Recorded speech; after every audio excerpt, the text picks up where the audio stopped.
Pinagpalang umaga po sa inyo lahat. Siguro po alam naman ninyo kung anong sineselebrate sa araw na ito. Ano ba okasyon meron ngayon? Father's Day, no? So, ngayon pong umaga, mga kapatid, no? Dahil nga po sineselebrate ang Father's Day, yun po ang atin po ngayong maging topic, no? Hindi madali na gumawa ng mga mensahe, in particular sa isa pong okasyon tulad nga po nito. Actually, nung last May, na hindi po tayo nakita-kita face-to-face, pinagdiwang din po yung Mother's Day. Pero hindi ho natin nabigyan ito ng pagpapahalaga. So ngayon po, ay ang atin pong pag-uusapan, it's about fathers. So, doon po sa mga asawa na narito, sa mga anak, alam ko po na bagamat hindi ito intended para sa inyo, pero titiyakin ko po sa inyo na meron po kayong matututunan mula po dito.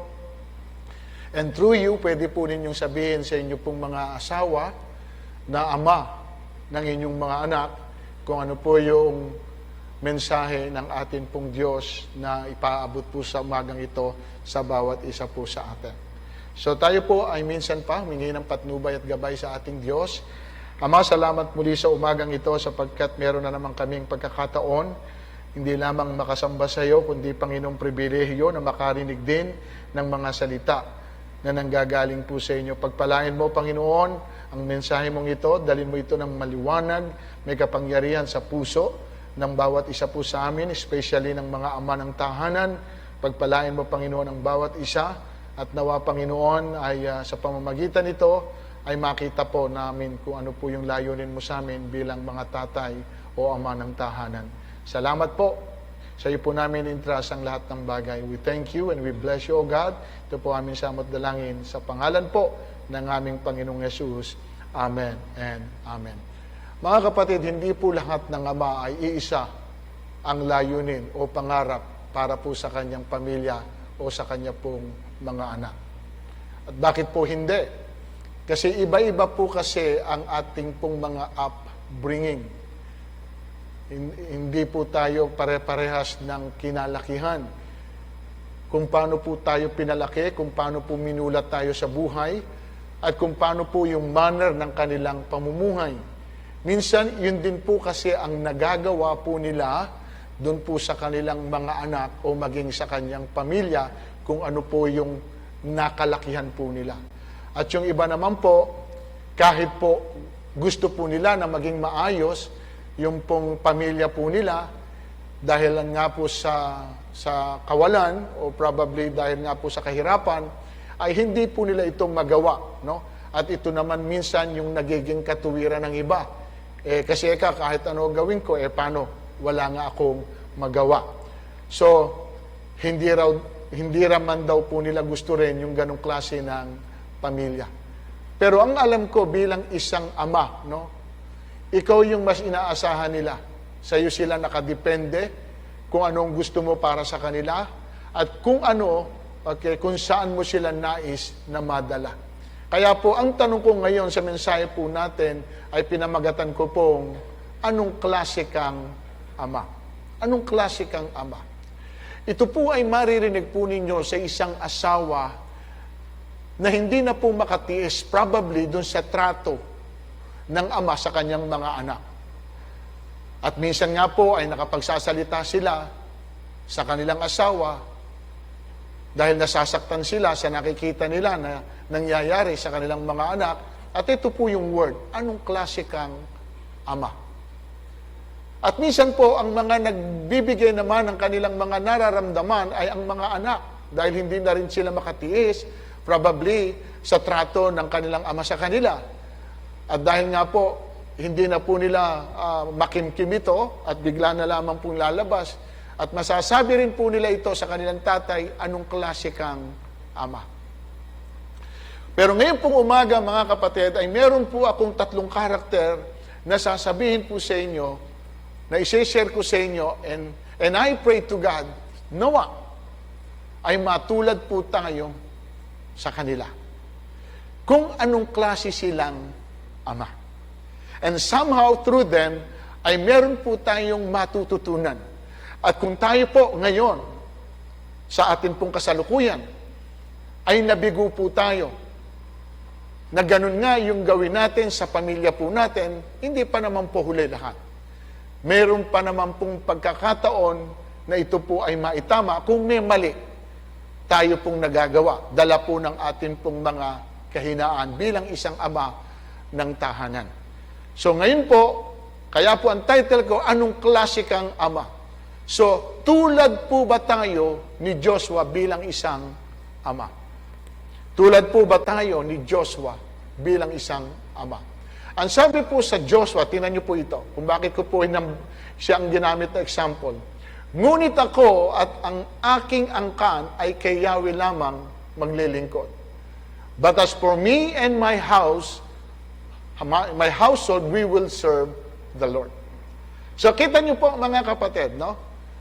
Si Joshua bilang isang ama, hindi lamang po hinangad niya sa kanyang anak, kundi sa buong angkan po niya na lahat po sila ay maglingkod sa Diyos. Pero mga kapatid, hindi po ito madaling sabihin. Halimbawa sa atin bilang isang ama, nasasabihin po natin sa atin pong pamilya, ako, kayo, tayong lahat ay maglilingkod sa Diyos. Hindi po ito madaling sabihin, maliban po mga kapatid na meron po tayong influence sa kanila. At ang influence po ay nakukuha lang kung naging mabuti tayong tatay o ama. Yung nakitaan nila tayo ng magandang halimbawa at yun po ang susundan nila. Tayo po, mga kapatid, kumusta tayo mga tatay? Kumusta influence natin sa pamilya natin? Madali po ba silang mapasunod o lahat po sila halos kumokontra? Tayo po ba yung ama na kapag nagsalita sa kanila, sumusunod sila? O tayo po yung ama na walang boses dahil hindi po nila tayo pinapakinggan na? Dahil wala nga po tayong influence sa kanila. Gusto po ba natin na magkaroon po tayo ng influence, mga tatay? Gawin po natin itong intentional. Hindi po kasi pwede rito yung puro salita lang, puro utos lang. Kailangan po mga kapatid ay nagseset tayo ng model na susundan po tayo na nauuna at nagpapakita ng mga bagay na kukumbinsi sa kanila para gayahin po tayo. Para sundin po nila tayo at para po pakinggan po nila tayo. And listen, kapag po ito mga tatay ay nangyari, magkakaroon po tayo ng impact sa kanila. At pwede nating sabihin po, tulad po yung binanggit ni Joshua, as for me and my house, we will serve the Lord. Why? Sapagkat madali na po silang susunod. Dahil nakikita po nila sa buhay po natin na tayo po yung nag-set ng modelo sa kanila. Hindi po mahirap sa pamilya natin ang sumunod sa gusto po nating mangyari kung tayo po ay nakakakitaan ng magandang halimbawa na ipinakikita sa atin pong pamilya. So ano pa mga kapatid? Tulad po ba tayo nung ama, si prodigal son? Tulad po ba tayo nito? Na sa kabila po mga kapatid ng ginawa po ng anak sa kanya, hindi po nagbago yung pagtingin niya sa kanila. Yung pong bunso, mga kapatid, alam niyo po ba kung ano ginawa ng mga anak nila? Siguro sa iba sa inyo, meron na pong idea, sapagkat madalas naman po itong pinag-uusapan at nababanggit sa mga mensahe po natin about the prodigal son. Alam niyo po ba kung ano ginawa ng bunso sa kanya pong tatay? Hindi po siya nakontento, doon po sa ganyang ginawa, hindi po siya nakontento sa pagmamahal na ibinigay sa kanya ng kanyang ama. Hindi po sapat sa kanya yung probisyon na ipinagkaloob sa kanya, mga kapatid, kahit hindi naman po siya nagkulang sa anuman pong bagay. Ano po ginawa po ng anak na ito? Kinuha po niya yung pong para sa kanya. Iniwanan po niya ang kanyang ama at namuhay na malaya at mag-isa para masunod ang lahat ng kanyang gusto. Yun po siya. Can you imagine, kung titingnan po ninyo what kind of a father, ito pong ama itong na binabanggit natin, pinag-uusapan natin. Pero sa kabila po ng isang pagiging mabuting ama, ay nagawa po ng isang anak nalayuan po siya. May dahilan eh.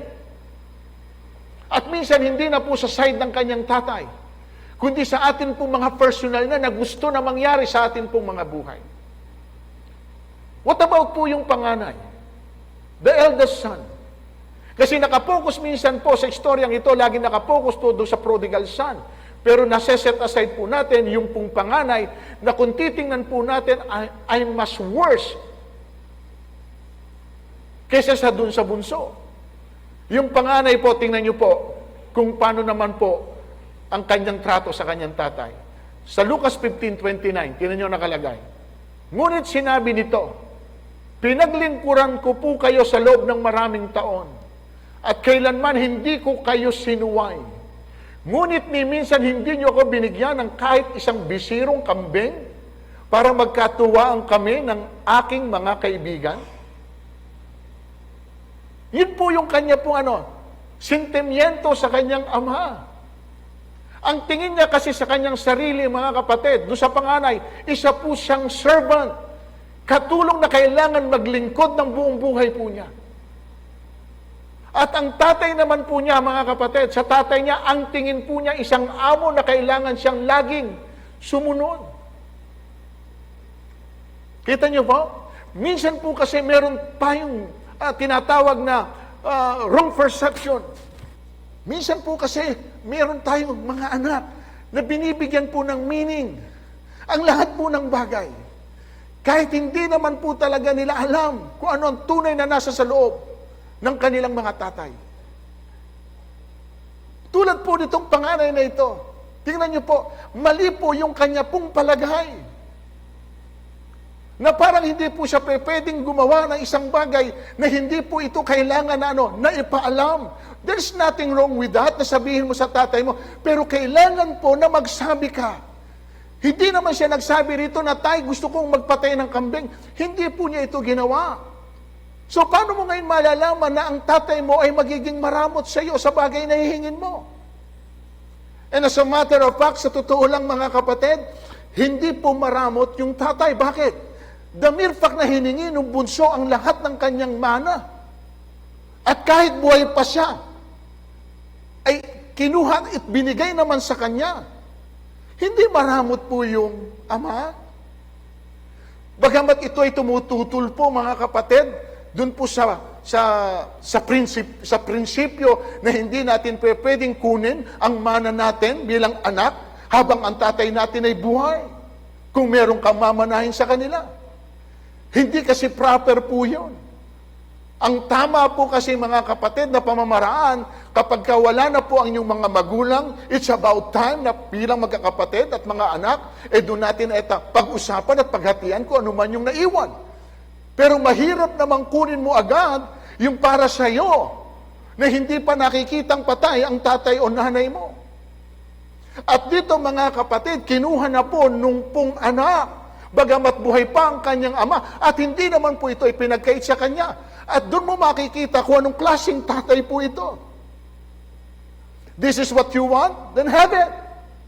Walang problema sa kanya mga kapatid.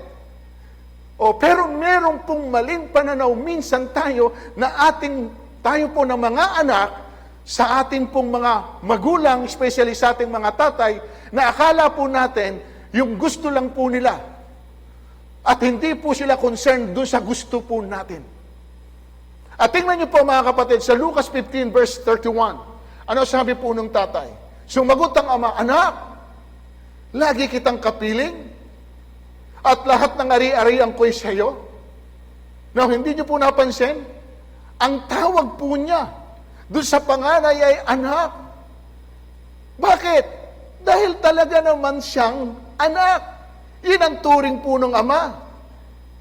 Amen po ba? At ito po mga kapatid, pwede ka naman anak magpatay kung gugustuhin mo. Ba't hindi mo ginawa?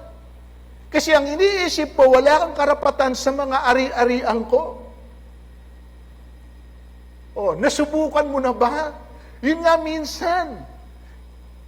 You haven't tried, Tapos eto ngayon, meron ka na ngayong inilalagay sa isip mo na ganun ang iyong tatay. Pero wala ka namang attempt na ginagawa para lang mapatunayan mo kung talagang ganun siya sa'yo. So therefore, ano pong matututunan natin sa istoryang ito, mga kapatid? Mga anak, ito po para sa inyo. Okay? 1, huwag kang maglalayas para iwan ang iyong ama. Huwag po nating pagmalakihan ang ating pong mga ama o iiwanan nito dahil hindi po naging maganda yung pong pamamalakad po niya sa atin bilang kanilang anak. Hindi po ito kahit kailan makakabuti po sa atin. Pag lumayo po tayo sa ating pong mga ama, may mawawala sa iyo. Ano yon? Probisyon. Ano pang mawawala? Proteksyon. Ano pa pwedeng mangyari sa iyo? Hindi ka magtatagumpay sa lahat ng attempt mo dahil meron kang isang ama na dapat siya yung iginagalang mo. At sinusunod mo. Kahit sabihin natin hindi pa perpekto ang tatay mo. Kahit sabihin pa natin may pagkukulang ito sa iyo. Hindi iyon ang dahilan para po magrebelde ka at iwanan mo ang tatay mo. Sapagkat meron kang gustong patunayan sa sarili mo na hindi nagawa ng ama mo. So may mawawala, mga kapatid. Tingnan nyo, nawala po doon po sa bunso. Nawala yung provision. Kaya kahit po alam, mga kapatid, hindi po niya alam ang mag-alaga ng baboy. Ginawa po niya makakain lang. Dahil wala pong provision eh. At maging pagkain po ng baboy, kinain na po niya mabuhay lang. Hindi po siya sanay there. He is not used to that. Sapagkat well off ang father niya. May mga katulong. At hindi po niya naranasan ito nung nasa piling siya ng tatay niya na kumain po siya ng pagkain ng baboy. Pero dito po, because of that, ano po naranasan niya? Nawala po completely yung kanya pong probisyon. At kailangan na po niyang kumain ngayon ng pagkain ng baboy. Nawala yung proteksyon. Kasi po, yung may-ari ng baboy, kahit ano po ang ipagawa na sa kanya, sunod-sunuran na po siya dahil kailangan po niyang mag-survive. Sa akin po, mga kapatid, eto, yung kumain ka ng pagkain ng baboy at pakainin ka ng pagkain ng baboy, ito po ay, tawag ko po rito ay pagmamaltrato sa isang tao. Bakit po ito nangyari sa kanya? Dahil wala na po siyang proteksyon. Wala na isang ama na pwedeng magtanggol sa kanya. And at the end, nabigo po siya sa lahat ng kanyang ginawa. You know the rest of the story. Kaya huwag po natin gagawin. Lalo na't hindi mo pa kaya. Pero gusto mo lang na makaganti sa iyong ama. Gusto mo lang saktan ang damdamin niya. At gagawa ka ng isang desisyon para iwanan at talikuran siya, merong mawawala sa iyo pag ginawa mo yan. Ano pa ang pwede nating matutunan, mga kapatid, sa istoryang ito? Yung affection ng ama sa kanyang anak. Yung affection. Kita po ninyo kung paano po sinaktan ng anak ang kanyang ama, yung iwanan ka, talikuran ka, na alam mo na hindi ka nagkulang sa kanila, at ipinrovide mo sila sa lahat ng pangangailangan nila, and all of a sudden, without giving you any reason, bigla kang iiwanan. Alam niyo, mga kapatid, dito nasaktan yung ama. Nasaktan po yung ama, hindi po sa sarili niya. Dahil iniwanan siya ng kanyang anak. Nasaktan po yung ama dahil naaawa siya sa kanyang anak doon po sa mangyayari na siya rin mismo ang masasaktan. Alam po ng ama. Tingnan niyo po sabi rito sa Jeremiah. Subalit ako bang talaga ang kanilang sinasaktan? Hindi ang manapay ang kanilang sarili ang sinasaktan nila at inilalagay nila sa kahihiyan. Akala ba sa bagay na gagawin mo, ako ang sinasaktan mo? No. Ang sinasaktan mo rito ay yung sarili, sapagkat alam ko kung ano ang pwedeng mangyari sa iyo bilang iyong ama. Kaya nga, as much as possible, kinukup-kup ko kayo hanggang hindi nyo pa kaya. Bakit? Sapagkat kapag kapiling ko, ako ang merong karapatan na mag-provide sa inyo. That is my duty, my role as your father. At bilang isang ama, ako yung inyong protector. Iyon po mga kapatid, actually tatlo yan eh. Okay? Bilang isang ama, you are a priest. Ikaw yung priest, na ibig sabihin, sa tahanan, ikaw po yung maka-Diyos na dapat magdala sa pamilya mo sa Diyos. Second, you are a provider. Ikaw ang dapat na nagpo-provide sa pangangailangan nila. Ano po yung pangatlo? Protector. Hindi pa pwedeng galawin ng kahit na sino within your family, na hindi ikaw hindi ka gagawa ng isang paraan para ipagtanggol sila. You are their protector. So kaya nga hanggang sila ay nasasakop mo, yun po mga kapatid, ang pwedeng gawin ng isang ama sa inyo bilang kanyang mga anak. Pero kapag tayo po ay lumalayo sa kanila at anuman ang inyong dahilan, meron at meron pong mangyayari sa inyo at meron pong mawawala sa inyo. At ang sabi nga po niya rito, akala nyo ba ako sinasaktan nyo? No. Ang sinasaktan nyo ay ang inyong sarili. So ano pa, mga kapatid, ang pwede nating matutunan sa istoryang ito, amang madaling lapitan. Hindi siya mahirap lapitan.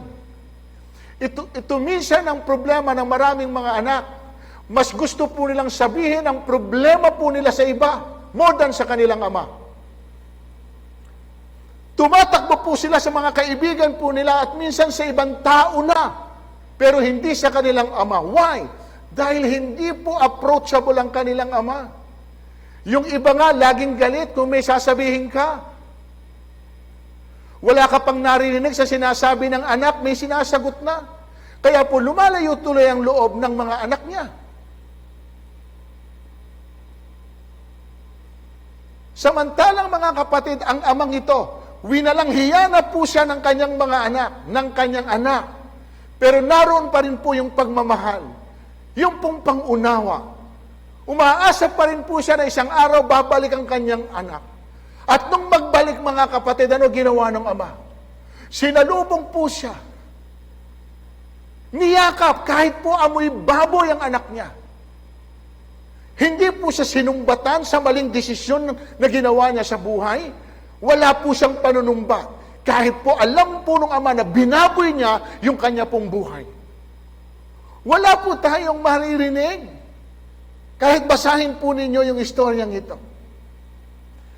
Wala ho siyang kahit na anong sinabi sa kanya pong anak, bagkos ang ginawa po niya, sinalubong niya, niyakap niya, inuwi niya, at isinelebrate pa niya mga kapatid.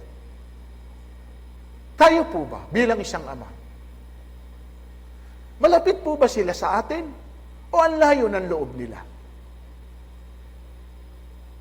Yung kapag nakita ka dumarating, takot na sila. Sapagkat alam nila na pwedeng meron kang sabihin o meron kang pwedeng gawin. Sino ang pwede nilang takbuhan para hinga ng tulong? Kung mismo tayo na supposedly dapat naroon for them ay lumalayo at nilalayuan.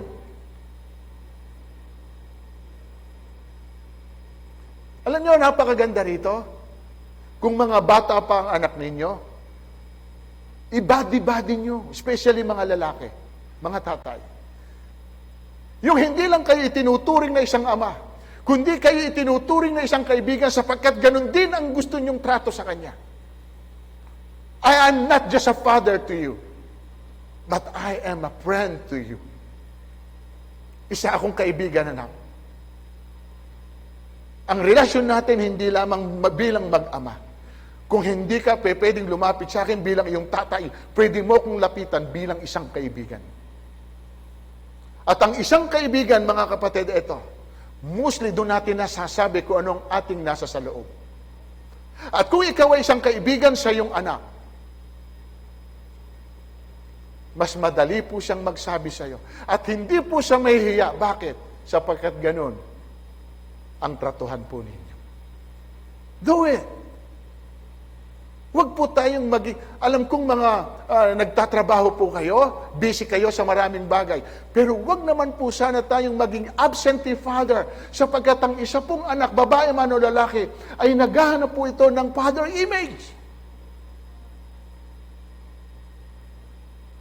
Sapagkat kapag naroon yung presence ng kanilang ama, they feel secure.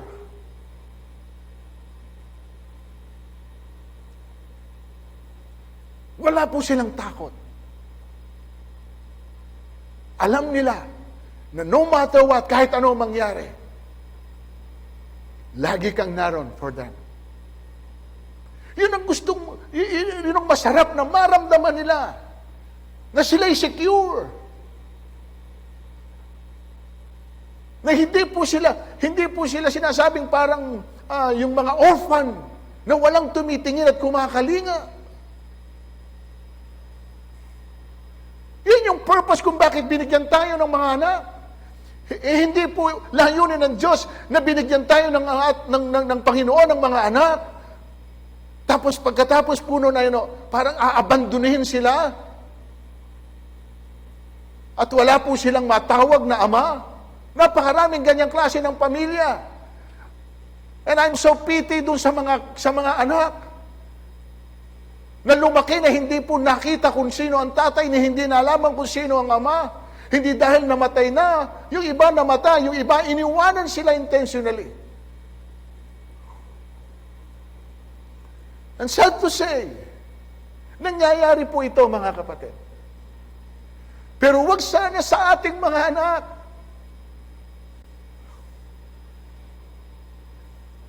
Hindi natin sila forever na makakasama, neither hindi tayo nila pwedeng makasama forever. Kaya nga yung word na kapag ako'y naghahandog ng bata, spend time with your kids while they are young. Enjoy them. Kasi may mga moment, mga kapatid, tanungin ko, pag tinanong bang anak mo at sinabi po nung nagtanong, meron ka bang natatandaang magandang moment na kasama mo ang tatay mo? Napakasarap na marami po silang sinasabing moment. Hindi ko makakalimutan yung moment when I was with my father, na napunta kami sa ganito, pinakain niya ako. Hindi po yun makakalimutan ng isang bata. Bata man siya, as long na meron na po siyang sapat na isipan, yung pong mabuting bagay na ipinaranas mo sa kanya, never niya itong makalimutan in his entire life. Because that is their moment. Gumagawa ba tayo ng ganon? Neither kayo namang mga anak. You cannot have your father always. Pero hanggang buhay sila, gumawa rin kayo ng moment for them na hindi rin makakalimutan ng inyong ama na merong anak na nagpahalaga sa kanya. Bless kayo kung nandyan pa mga tatay ninyo. Sorry sa mga narito na wala ng kanilang mga ama. Hindi na sila nabigyan ng pagkakataon para maipakita po nila sa kanilang tatay how they really love them. Pero tayo na narito pa mga tatay natin, bihira lang ito. Bakit kaya binigyan ng ganito pong araw? Happy Father's Day. Happy. Lahat ba ng tatay happy? Can you answer that? Bakit kaya hindi gumawa ng ganito na isang araw na ipagdiriwang Sad Father? Sad Father Day. Walang ganun O kaya Sad Mother Day. Walang ganun. Laging ang nasasabi, Happy Mother's Day. Happy Father's Day. Happy! Are they really happy? Happy sila kung maayos.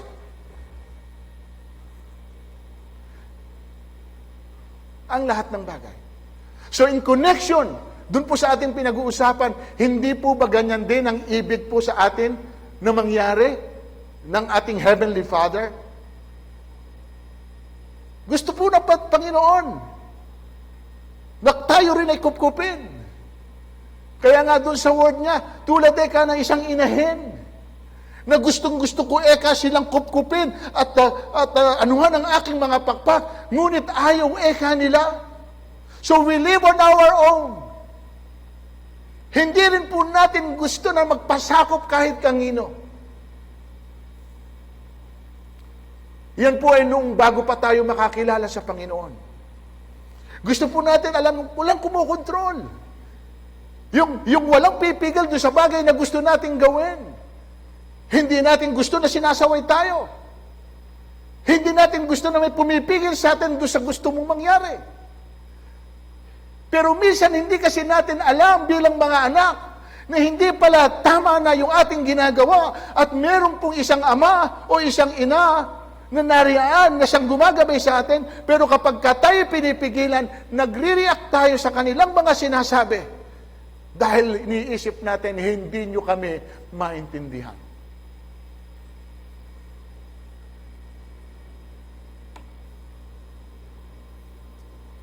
So ano nangyayari sa atin? Yung buhay na ibinigay sa atin ng Panginoon, paano natin ito iniingatan? Di ba gano'n ang nangyayari? Pwede naman po nating ma-enjoy ang buhay, mga kapatid, na hindi po natin kailangan lumayo sa ating Ama o neither hindi natin kailangan lumayo sa atin pong Panginoon. Pero tulad ng prodigal son, mas gusto po niya ang sarili po niya ang nasusunod. But anyway, mga ama, tulad din po ba tayo ng amang ito? Na pagdating sa pagmamahal sa atin pong mga anak, appreciative po ba tayo sa magaganda nilang ginagawa? Alam nyo mga kapatid, minsan hindi po tayo vocal. Kahit na meron na po tayong gustong sabihin sa loob natin, minsan pinipigil natin ito.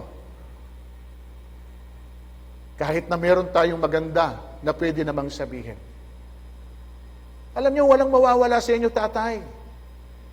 I-appreciate nyo yung maliit man o malaking bagay na na-accomplish ng anak ninyo. Ano man yung nakikita nyong maganda na ginagawa ng anak nyo, maliit man siya o malaki na. Matututo tayong maging vocal dun sa bagay na ito. I-appreciate nyo sila. Sapagkat iba po ang pakiramdam ng isa pong anak na meron pong mga magulang, especially ng tatay, na nag-a-affirm sa kanila, "You're doing good, son. You're doing good, daughter." O ano man ang tawag natin sa ating mga anak. "You're doing well. Keep it up. You're so good." Lagi pong ganoon. Kasi yung ibang feeling Namamotivate din po minsan ang ating pong anak to do something kapag meron pong naririnig na gano'n mula po sa atin. Ibig sabihin, binabakapan natin sila.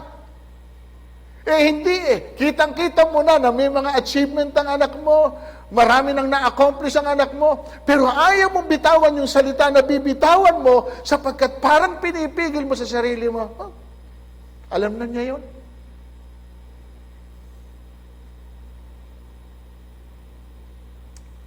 Kailangan po mga kapatid, hindi naman sa lahat ng pagkakataon ay nagbubukas ka ng iyong bibig.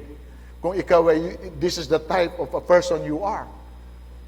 Pero kapag dapat mong sabihin, at meron namang maganda kang sasabihin, do it. Don't hesitate. Bakit? Kasi magiging maganda ito sa damdamin ng anak mo, na itinataas mo siya. Kahit nga minsan, sa kanilang kabiguan, kung ikaw din mismo, talagang nangyayari yan. Pero next time siguro, do it well. Mas ma-improve mo pa yung sarili mo. Laging ganun. Meron anak na minsang pagkakamali. Yes, given. Pero hindi, minsan po lumalabas sa atin. Wala nang mangyayari sa'yo. Lagi ka nalang mabibigo all throughout ng buhay mo kasi lagi kang ganyan Wow! How can you motivate them? Kailangan positibo tayo. Kahit nakikita natin na parang nag-i-struggle ang mga anak natin sa buhay nila, be positive. Amen po ba, mga kapatid? So, what do you mean by that? Kahit ba mali na ang ginagawa nila, ay pupurihin pa natin. I'm not saying that. Pero may manner ng pagsasalita na kahit po nagkakamali ang ating mga anak, ay pwede natin silang i-lift up. At pwede natin silang muling ma-encourage sa pamagitan ng mga magagandang salita na pwede po natin gamitin. Approachable pa tayo, mga kapatid? Madali ba tayong lapitan? Kung sakali na magkamali, naroon po ba ang unawa? Naroon po ba ang pagpapatawad? Dapat nasa atin yun bilang mga ama. Amen? Bless nga kayo eh. Bakit? Niloob ng Diyos na kayo maging ama. Meron pong mga ama, hindi actually ama, may mga lalaki na nagpipilit na makabuo ng isang pamilya na hanggang ngayon ay umaasa na magkakaroon ng anak. At yun ang pangarap nila at hinahangad nila. At nung ikaw ngayon ay bigyan ng anak, para yatang walang pagpapahalaga. Sorry, hindi po ganon ang design ng ating Panginoon. At hindi ko naman sinasabing kayo yun. Amen po ba? Ang sinasabi ko ay in general, kayo na po ang tumingin sa inyong kapaligiran. Lahat ba ng ama ay masasabi natin na nagpe-perform being a father to them? At ito po yung pangatlong puntos ko. Tulad po ba tayo ni Noah bilang isang ama? Ama na namuhay ng kalugod-lugod sa harapan ng Diyos. Tulad po ba tayo ni Noah na hindi pumayag na ang buo niyang pamilya ay maligtas? Kaya nakita po ninyo, nung magunaw, nung gunawin ng Panginoon ang daigdig na ito, ano po nangyari? Lahat po, ang asawa niya, anak niya, manugang niya, sinigurado po niya na lahat po sila ay nasa loob ng arko. Wala po siyang pinayagan na miyembro ng pamilya niya na nasa sa labas. Ganyan din po ba mga ama ang hangarin po natin sa atin pong pamilya? Ito po mga kapatid, nakalulungkot. Kayo na po ang magsabi, kitang-kita po natin na kakaunti lang ang ama na nasa church. Kayo lang. Ngayon, paano mangyayari yung kalooban po ng Diyos sa isang pamilya kung mismong yung head of the family walang pagnanasa sa Diyos? Paano mo dadalhin ang iyong pamilya sa isang lugar na gusto nilang puntahan kung ikaw mismo na kanilang ama ay ayaw pumunta? Paano nila kakainin yung pagkain gusto nilang kainin kung ikaw mismo na ama nila ayaw mong kumain? Susunod lang po sila mga kapatid because you are the head of the family. Pero paano po sila susunod kung mismo ikaw na ama, wala rin sariling direksyon? You don't know where to go. You don't know where to start. You don't know where you're heading.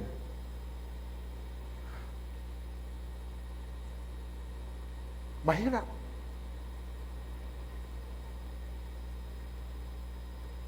Paano? At salamat na lang sa mga nanay na naririto. Even without their husband, alam nila kung ano kasi yung truth. Kung ayaw ng asawa ko, hindi nangangahulugan dahil ayaw niya, hindi ako lalapit sa Panginoon. At lagi niyong tatandaan, ang salvation is a personal dealing with our God. Kung walang nagli-lead sa inyo, lead yourself. Kung wala kayong aasahan sa kanila na para ilapit ang pamilya, ikaw mismo na isang ina, kung nakikita mo na ganun ito kahalaga, ikaw ang magpursige kung wala ang ama nila. Tingnan nyo, mostly, mas marami ang nanay na nasa church more than sa tatay. At meron din po kasing mga anak na naririto na wala din yung ama nila. Pero salamat sa mga anak na nag-stand din for the truth. Hindi namin kailangan namin ng tatay namin bilang tatay. Pero kapag dating sa Diyos at ayaw niya, hindi naman pwedeng susunod kami sa Kanya dahil ayaw niya, ayaw na rin namin. At salamat may nag-i-stand na tulad ninyo. Individual po kasi. Anong langit meron ka kung ang pamilya mo nasa impyerno?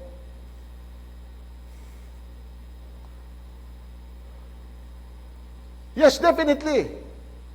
You will go to heaven. Pero alam ninyo na ang isang tao na walang kaugnayan sa Diyos, alam natin na sila'y pupunta sa impyerno na wala po itong paghatol at paghuhusga. Sapagkat hindi natin po pwedeng husgahan sila until now. Hanggang sa huling buhay nila. Kasi baka sa huli ay magbalik loob at makakilala, then ligtas po sila. Pero mga kapatid, etong masakit, maraming nawala. Sapagkat yung pwede mong gawin ngayon ay hindi mo pwede ipangako na pwede mong magawa bukas. Proverbs 27 verse 1, do not boast about tomorrow, for tomorrow you don't know what tomorrow will come or will bring. Amen po ba mga kapatid? So yun na sinasabi natin. Pero pwede naman natin sabihin, sa huli na. Kailan yung huli? What if hindi na dumating? At bigla na lang ito, God forbid, na sudden yung pangyayari na naganap sa buhay mo. May pagkakataon ka pa, ala na. It's too late for you. Yon ang sad part, mga kapatid. Kaya ito po, dapat, kayo na may Diyos, pag-pray nyo sila. Pag-pray nyo na somehow, napakasarap po kasi mga kapatid, na makasama po natin ang atin pong buong pamilya. Tingnan nyo po, the first thing, after po na mag-subside yung tubig, at bumaba na po sila ng arko, yung first thing na ginawa po ni Noah, tingnan po ninyo, sa Genesis 8:18. At inilabas na ni Noe ang kanyang asawa, mga anak at mga manugang. Kasama ang buong pamilya. Verse 20, si Noe ay nagtayo ng dambana para kay Yahweh. Nagtayo ng dambana. Kumuha siya ng isa sa bawat hayop at ibong nilinis at sinunog bilang handog. Now listen, alam niyo ba mga kapatid kung ano nangyari after this? Nung maghandog po, gumawa ng altar si Noah at naghandog. Pag binasa po ninyo yung mga preceding verse, ito po mga kapatid ang nakalagay. Makikita nyo. Sabi ng Diyos, hindi ko na muling gugunawin ang mundo sa pamamagitan ng baha. Hindi ko na papatayin ang lahat ng aking nilalang. Bakit biglang ginabi ng Panginoon, after nung pong chaos na yun na nangyari, na walang natira kundi 8 tao lang pamilya ni Noah. Lahat sila ay namatay. Bakit po, pagkatapos nun, nung maghandog po at gumawa ng altar si Noe, ang sinabi ng Panginoon, hindi na niya gagawin. Now, ano ibig kong sabihin? Church, listen. Kung marami man tayong mga nakaraan na hindi maganda sa atin pong mga buhay, the moment na makita ng Panginoon, ikaw na ama, kasama ang ina, and your entire family, ay sama-sama na nagpupuri at sumasamba sa Diyos. Ano man po yung pangit na nakaraan sa buhay nyo, ang sabi ng Panginoon, hindi ko na muli itong gagawin. Hindi nyo na muling mararanasan kung ano man yung naranasan nyo before. Kaya ini-encourage po tayo ng ating Panginoon. Nagtayo ng dambana para kay Yahweh. Para saan yung pong dambana? Para sama-sama silang sumamba at magpuri sa atin pong Diyos. So nakita po ninyo yung puso po ni Noah, laging pasasalamat sa Diyos. Amen. Masarap na makita na ligtas po tayong lahat. Pero masarap ding makita na buong pamilya sama-samang sumasamba. Amen? Amen po mga kapatid? Masarap. And you are blessed. Kung ikaw na isang ama, na buo mong pamilya ay nakikita mo, Hindi lamang sumasamba, kundi nagagamit pa sa ministeryong ito. Kahit sabihin man natin, nasalat kayo sa maraming bagay in comparison sa iba. Kahit sinasabi natin na kulang kayo sa anuman pong mga bagay na meron kayo. At yun minsan, ang kinu-question ninyo. Pero the mere fact na ang lahat ng anak mo, maging ang pamilya mo, ay kasakasama mo na nagpupuri at naglilingkod sa Diyos, you are more blessed compare sa iba na ang pamilya, hindi ho nila kasama. Meron tayo rito, mga kapatid. Buong pamilya naglilingkod. Buong pamilya nagpapagamit. Napakasarap. Napakasarap. At kung ikaw ang tatay, kung ikaw ang nanay, eto sasabihin ko sa iyo, wala na akong mahihiling pa. Bakit? Sapagkat nadala ko ang aking anak, ang aking pamilya, at mawala man ako bilang kanilang tatay at ama, alam kong secure sila sapagkat meron silang Diyos, meron silang Ama na nasa langit na siyang kakalinga sa kanila. Bakit? Sapagkat doon ko sila hinabilin, doon ko sila dinala. Kaya wala rin akong takot na kung sakali man na akong mauna, pwede mong sabihin sa mga anak mo at sa pamilya mo, Nak, wala akong takot kahit iwanan ko kayo. Sapagkat merong isang ama na masigit sa akin na pinag-iwanan ko sa inyo. Bakit? Doon nyo sila hinubog. Doon nyo sila, mga kapatid, inilapit. Amen? So in our conclusion, mga anak, honor your father. Obey them, love them. Kahit ano pa sila, they are still your father. And you will not be who you are today without your parents, especially your father. You have a heavenly Father, which is our God. You have your biological father, which is your father in the flesh, yung tatay po ninyo sa laman. And you have also a spiritual father, your pastor, your mentor, the one who leads you to Christ. They are your father. Honor them, obey them, mga kapatid. Because that is the will of our heavenly Father. So lahat ng mga tatay na narito ngayon, ay pwede nyo nang sabihin, and this is our declaration, as for me and my household, we will serve the Lord. Palakpakan po natin ang Diyos.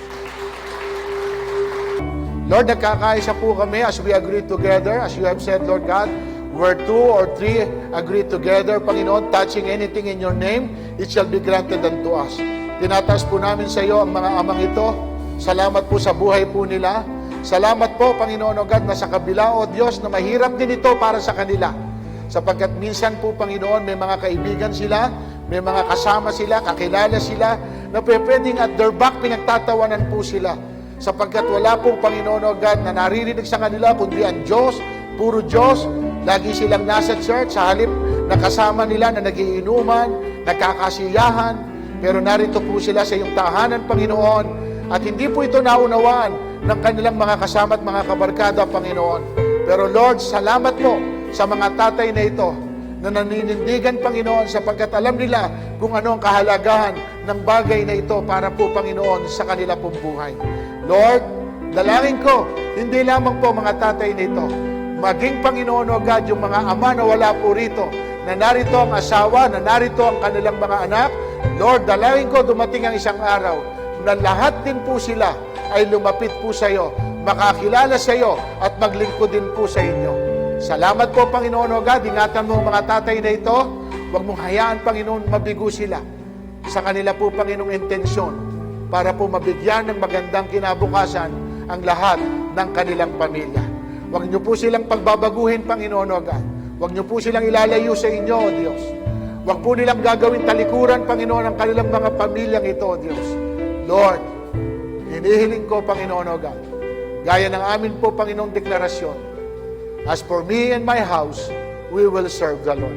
Salamat po, Panginoon o God, pagpalain mo ang mga tatay na ito, at dalangin ko, ingatan mo sila sa lahat po ng araw-araw nilang ginagawa, sapagkat kami, na kanilang mga anak, sa kanila lamang umaasa. Kami, na kanyang mga asawa, Panginoon o God, ay sa kanila lang umaasa. Kaya ingatan mo, Panginoon o God, ang mga amang ito. Salamat, pinupuri ka namin at dinadakila. Ito po aming samot dalangin sa pangalan po ng aming Panginoong Yesus. Amen and amen. Palakpakan po natin ang mga tatay, mga kapatid.